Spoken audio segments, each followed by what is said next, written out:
Welcome to the Conspiracy Asylum. This is DJ Schwartz. Your straitjacket and padded cell awaits.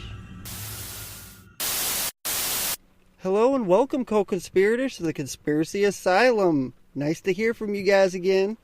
I'd like to thank everybody that listened to the JonBenet Ramsey episode. We're at 140 listens on that. Thank you very much. Remember to hit us up on Facebook, Twitter, Patreon. Once again, you don't have to pay for Patreon. Just hit us up on there. I release content regularly, and it's all public. None of it is for just the patrons.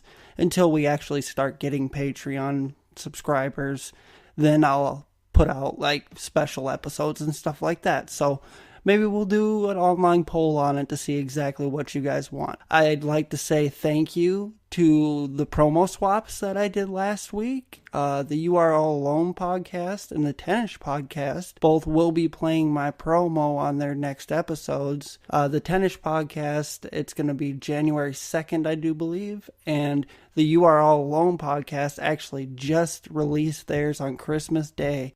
Nick Richardson, thank you very much. I really, really appreciate it. Fellow podcaster, we gotta stick together. I love it. Now for Conspiracy Asylum trivia. Last week's question was, who was Kurt Cobain's imaginary friend? He mentions his imaginary friend at the beginning of his suicide letter, actually. His imaginary friend is Boda. For any of you that got that correct, which none of you ended up emailing me or anything, which is all good, but nobody got it right, so nobody got a sticker. It's all good. I still love you guys. This week's trivia question is going to be about JonBenet Ramsey. If you listened to last week's episode, which 130 of you listened to it, which is awesome. Thank you very much. Last week's episode was on JonBenet Ramsey, and the trivia question for this week: what year did Patsy Ramsey win Miss West Virginia? You can answer us on Twitter direct message, Instagram direct message, or any other social media sites, or you can email us at theconspiracyasylum@gmail.com. I'm sorry for the long pauses, and I'm sorry for sounding a little groggy. It's late at night. I'm trying to get this episode out for you guys, because I love doing this, so here we go. Alright, like I said, this week's episode is going to be on the Philadelphia experiment. For those that do not know what it is, this will be very educational. For those that know what this is, this will just be a refresher. There's maybe one or two things, 3 things, 10 things you might not know of. When I started doing this research, I started finding out a lot of things I didn't know, and I used to be really into it after watching the History Channel special back when I was a kid. So, and guess what, guys? Today, I got the notes again. Conspiracy Asylum notes. Yep, got notes this time. So, hopefully this will be a good one for you guys. If it's half as good as the JonBenet Ramsey episode, I'll be happy. So, the Philadelphia experiment. Put the notes right in front of me like a cue card, maybe. October 28th, 1943, the U.S. Cannon-class destroyer USS Eldridge was the subject of an experiment done by the U.S. Navy, allegedly experimenting with invisibility. Also, they were trying to create a force field around the ship to deflect German mines that were in the ocean. This took place in the Philadelphia Naval Shipyard, and also apparently in Norfolk, West Virginia, which we'll go over that. The ship had allegedly disappeared to the naked eye to hundreds, maybe thousands of people, and eventually reappeared in another shipyard, and then reappeared back in the Philadelphia Naval Shipyard. The other shipyard was over in Norfolk, West Virginia. After finally reappearing, the men aboard the ship, the USS Eldridge, were in shambles. They were in horrible shape. They looked like fucking donkey shit. There was people molded into the decks. They had become one with the ship. One with the ship. No. They had literally become one with the ship. And there were other men aboard that ended up becoming really sick over radiation poisoning. Some guys went completely missing, which we'll go over that. There's 2 guys that apparently jumped off into hyperspace and ended up in a completely different year and did some teleportation and time travel and some bullshit like that. We're going to keep an open mind, though. And a lot of the guys had gone completely crazy, which is understandable. Now, apparently to make this possible, they had to use Einstein's unified field theory. They used a combination of electromagnetism and gravity to form into one force. So they took two separate forces and tried to merge them into one, and that's what rendered the ship invisible. But they were not expecting it to teleport. So now the question is, where did the ship go? How long was it gone? And what happened to the missing men on the ship? We'll go over all of that, trust me. Alright, now we're going to go over some of the characters that were involved in the Philadelphia Project and subsequently the Montauk Project in Montauk, New York, and we'll talk about that also. But first, we're going to start out with Al Bielek / Ed Cameron / Duncan Cameron. Duncan Cameron was Ed Cameron's brother, so we're going to go over all three of them fellers. Apparently, two of them are the same guy, Al Bielek and Ed Cameron. Al Bielek claims to be Ed Cameron. Alright, we'll start out with Al Bielek. Al Bielek was born in 1927. He was known to be a walking encyclopedia when he was in grade school. He just knew all this random shit, and he'd walk around school and kind of act a little stuck up, but he was highly intelligent. This dude would probably fuck me up in a game of chess. But onward. In 1954, he was in high school and he took an electronics class. It was a class that was in its infancy because back then not a lot of people were into electronics. This is way before tablets or computers or microphones like the one I'm recording on now. This was a long time ago, so we all got to remember that. He took an electronics test in electronics class, and he was the only one to pass that class that year. The only one in the high school to pass that class that year. Now in 1970, we're jumping ahead a little bit. We're just going to go through his kind of little timeline here. In 1970, he joined the Navy and finished his education in secondary school afterwards. After being recruited by the Navy, he was asked to work on the Montauk Project in Montauk, New York. He kept his day job, though, as an electronic contractor to kind of swerve people into a different direction of what he was actually doing. He didn't want people to know he was working on a secret project, obviously, because the Navy didn't want everybody to know about it. He also claimed that he was in an altered state the entire time he was on the Montauk Project. So if he was drugged or hypnotized, I don't know, but he said that he was in an altered state the entire time. He was a program manager for the Montauk Boys program. Now, the Montauk Project itself deserves its own episode. We will be doing an episode on just the Montauk Project, but the Montauk Boys program is something that I'd have to get really in depth to. There's nothing really to summarize it, so once we do a Montauk episode, then we'll talk about that. But for right now, he was just a program manager for that. Shortly after joining the Navy and being part of the Montauk Project, he was entrusted with apparently all the government secrets about extraterrestrials and psychic operations happening within the U.S. government, which is insane. I don't know why they would entrust one man with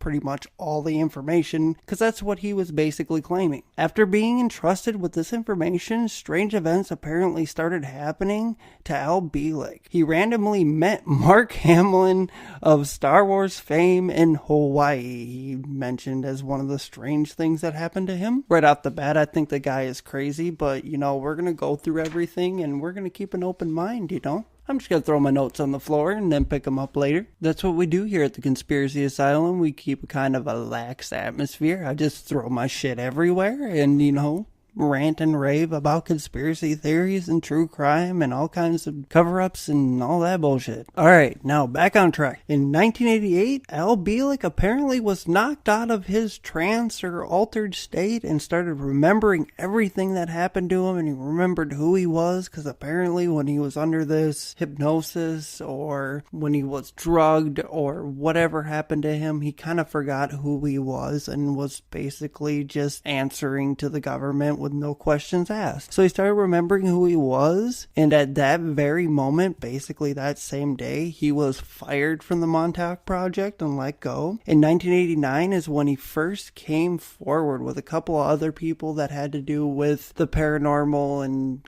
government secrets and stuff like that. I don't know who the other guys were in the video, but you can check it out on Amazon Prime Video. It's a very scratchy, kind of a shitty documentary. You can actually see Al Bielek talking about his story and everything like that. There's also stuff online. On YouTube, there's actually a pretty good lecture that he gives. Not saying that I believe him, but it's actually a pretty well put together lecture that he gives a good timeline of events. He's very convincing. I will say that. The guy is very convincing. Alright, from the year 2000 to the present, Al Bielek still does public speaking all across the U.S. He talks about his involvement with the Montauk Project and the Philadelphia Experiment. He's been on over 50 radio programs, including Coast to Coast. If you all know what that is, it's pretty much the first ever conspiracy theory, paranormal, UFO channel on the radio. And I do believe it's out in California. Alright, let's talk about Ed Cameron and Duncan Cameron. Ed Cameron was apparently the same guy as Al Bielek. Al Bielek was Ed Cameron. Ed Cameron was Al Bielek. But it was just Ed Cameron was born like 20 years before Al Bielek. It's kind of strange, but it is reported that Ed and Duncan Cameron jumped off the USS Eldridge when they were